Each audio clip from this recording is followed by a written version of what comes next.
everyone, so in previous lecture we were studying about the mechanism of concentration of filtration. So today's topic is regulation of kidney function, कि kidney के function को कैसे regulate करते हैं.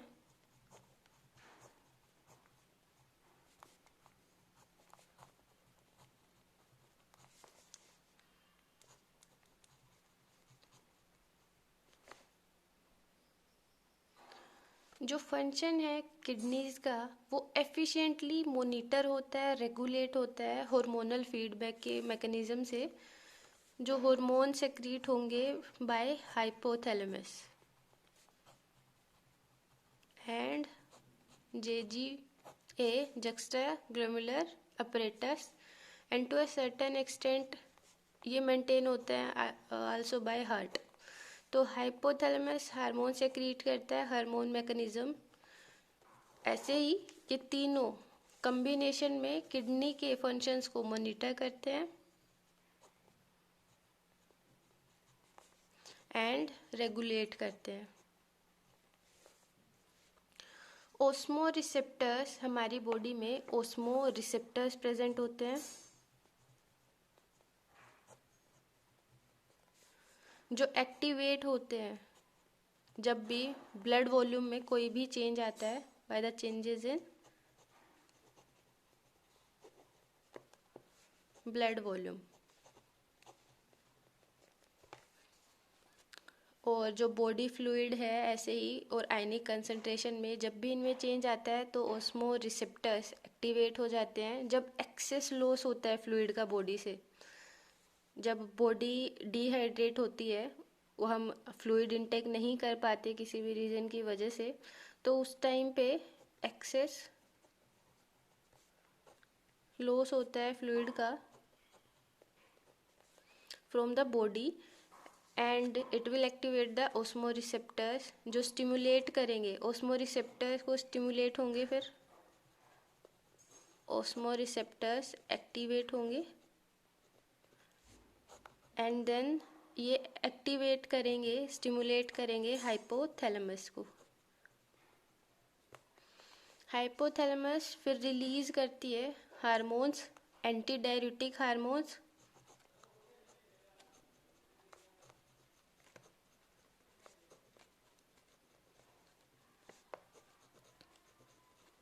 और vasopressin.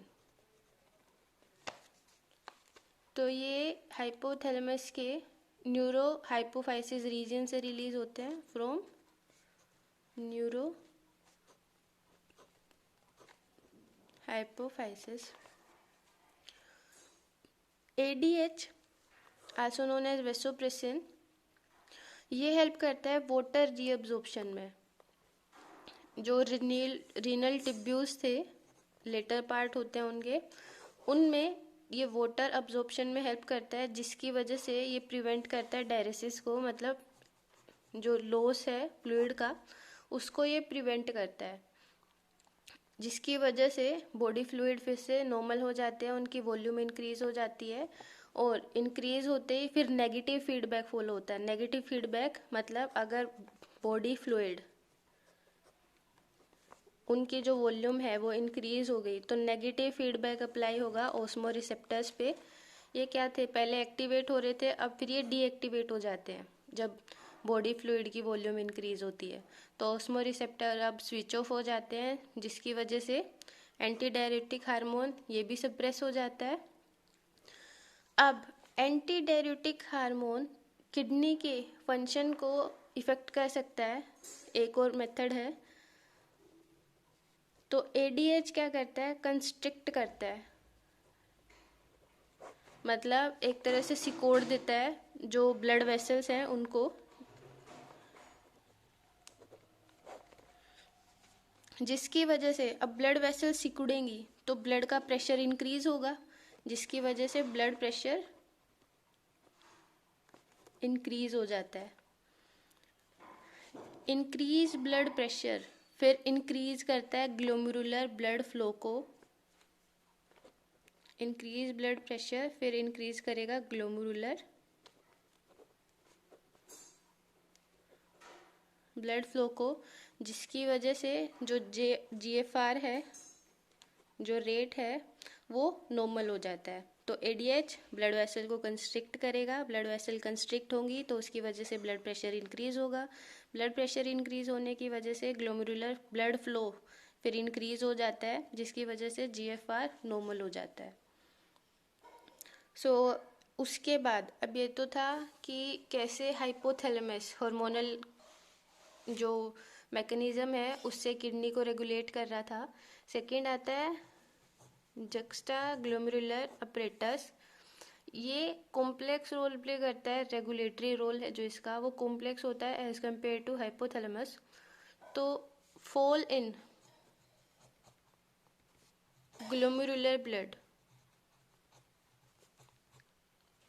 तो fall in glomerular blood flow और blood pressure, glomerular blood pressure and also GFR, जब भी इनके रेट में फॉल होता है, कम होते हैं, तो उसकी वजह से कौन सी सेल्स एक्टिवेट हो रही थी?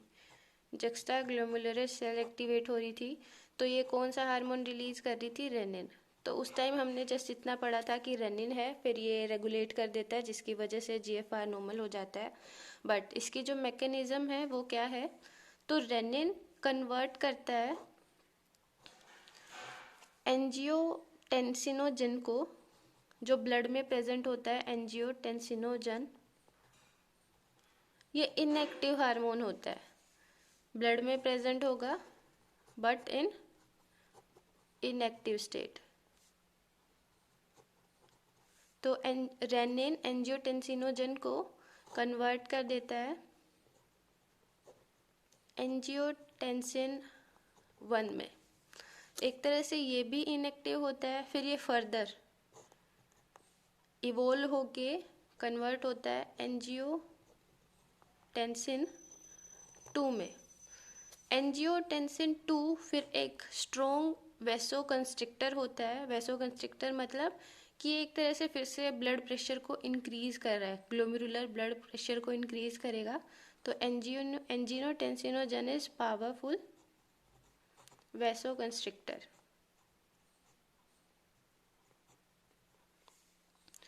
इसकी वजह से फिर क्या होगा? जो ब्लड प्रेशर है, ग्लोमेरुलर ब्लड प्रेशर है एंड GFR है, glomerular blood pressure and GFR, ये नॉर्मल हो जाते हैं। उसके अलावा एंजियोटेंसिनोजन एक्टिवेट कर देता है 2, एक्टिवेट करेगा एड्रिनल कोर्टेक्स को। एड्रिनल कोर्टेक्स फिर एक्टिवेट होके सिक्रीट करता है एल्डोस्टेरोन। अब ये एल्डोस्टेरोन जो हार्मोन है ये क्या करता है? Reabsorption of Na+ and water from distal part of tubule, जो डिस्टल कॉन्वुलेटेड टिब्यूल वाले पार्ट थे वहाँ से ये इनकी रीअब्जॉर्प्शन करवाता है। This leads to increase in blood pressure and GFR। तो ये कॉम्प्लेक्स मैकेनिज्म है जिसे हम बोलते हैं renin angiotensin mechanism. All increase in blood flow to the atrium of heart can cause the release of, जब ब्लड प्रेशर है तो हार्ट कैसे मेंटेन करता है? लास्ट पार्ट था heart an increase in blood flow, जब ब्लड फ्लो इंक्रीज होता है टू द एट्रियम, एट्रियम में जब ब्लड फ्लो इंक्रीज होता है, it can cause the release of atrial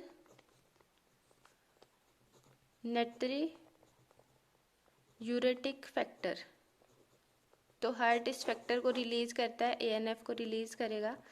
ANF cause vasodilation. Aldosterone vasoconstrictor था, एंजियोटेंसिन 2 भी वेसोकंस्ट्रिक्टर था, बट ANF वेसो डायलेटर है, वेसोडाइलेशन कोज करता है, डायलेशन ऑफ ब्लड वेसल, जिसकी वजह से ब्लड प्रेशर कम हो जाता है। डायलेशन का मतलब कि वो अब नॉर्मल हो जाती है, कंस्ट्रिक्ट की बजाय उनकी जो एरिया होता है वो इंक्रीज हो जाता है, जिसकी वजह से ब्लड प्रेशर लो हो जाता है। तो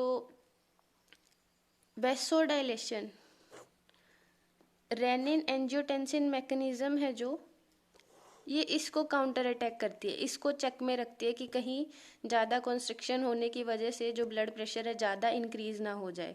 अगर वो ज़्यादा इंक्रीज़ हो जाता है तो वहाँ पे फिर ANF रिलीज़ होता है, जिसकी वजह से वो वेसोडाइलेशन करके ब्लड प्रेशर को फिर से नॉर्मल कर देता है। तो ये थी regulation of kidney function. Thank you.